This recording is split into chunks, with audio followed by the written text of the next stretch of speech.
If you want to come in, I definitely would recommend that only come in if you really have the passion for the game. Don't come in simply because you think you're good for the game.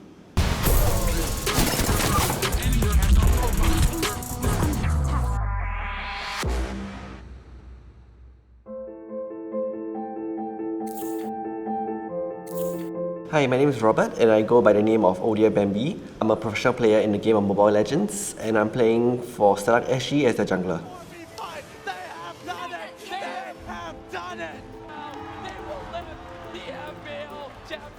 I think why Mobile Legends basically started because I was playing League of Legends beforehand. I think in my secondary school days that was the main game I was playing. And I think like many other Singaporean guys, we went to a national service. During my free time, I would play these games with my shipmates because I was in the Navy. And I think that got me hooked onto the game. And after I completed my national service, I think I had about 8 months in between ORD and my start of uni. So during the 8 months, I was playing a lot.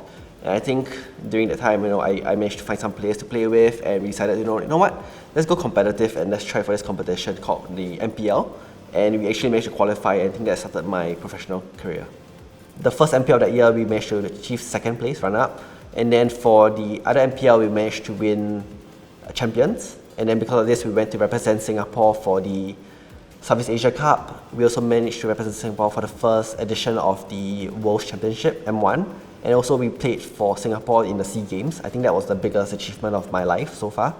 Back then when I was in secondary school, when I was young, I never really imagined esports being a game in the SEA Games. And having it appear for the first time and being able to represent Singapore the first time it was actually appearing in the SEA Games, I think that was quite a big of achievement, arriving in Philippines back there and having the special treatment, where you go through the special immigration lines, or when you go to the venues, you'll be escorted by the police, things like that. I think it was quite an experience for me, and yeah, I think it's something that I will never forget.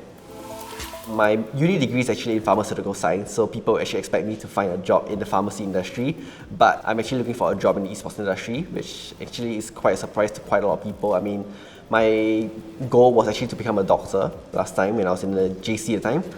And my grades, unfortunately, was not good enough. So I went to what was my next choice, which was Pharmaceutical Science. When I picked up esports, that was when I was really deciding, like, do I want to continue this pharmaceutical route or do I want to continue the esports route? And I think you really have to make the decision, like, when is the best time to become an esports player? And I think when you are studying, it's really the best time. My decision that I made back then was really to focus on this esports, which was why I actually pivoted more towards the esports space right now, and that's why I'm also looking for a job here. I think a lot of people have the very wrong views or attitude towards becoming a professional player. I think all they see is like, oh, you know what, I love this game, I want to play this game, I want to play professional, I want to earn money from this, I want to get fame. But I think the moment I got in, I realized that it's more than just playing the game. There's a lot of things that you do, there's a lot of technical things that you don't really do back when you're a casual player.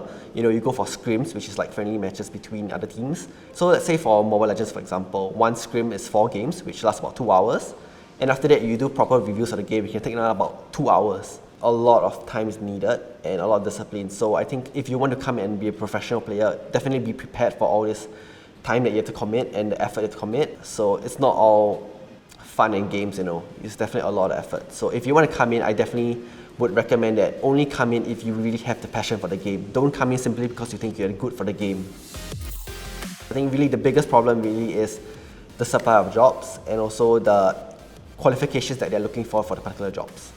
Because Singapore is so small and esports industry is still growing, I think there aren't many esports companies in Singapore right now. So definitely there won't be much supply of the jobs right there. I do have experience in the esports industry, but like I said, I have a degree in Pharmaceutical Science, which is not very applicable to this. And of course, the bigger companies like Riot or say Moonton, they are looking for people who are more experienced. And because I'm a fresh grad, I don't really have the experience as the marketing experience, business development, those hard skills they're looking for.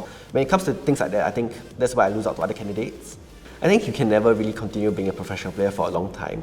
I think for me personally, I think my standard is not there as I was 5 years ago. I think my standard has dropped quite a bit. But I think, in Singapore, it's definitely smarter to have a proper career because, at least career progression, things like that. I mean, you have to look out for your future as well, I think the local scene in Singapore for esports has improved a lot. I think it's quite amazing to see, for Mobile Legends, we have our playoffs, offline playoffs, and we have audiences, and it's quite interesting to see it the venue actually being filled by people. I think it's not something I would expected 5 years ago. When I first joined in 5 years ago, I think it was a collaboration between Malaysia and Singapore. And I think it's a statement to show that how Singapore's improved when they decided to split the MPL and have a own Singapore individual scene. I think it shows how Singapore has been doing and improving throughout the years.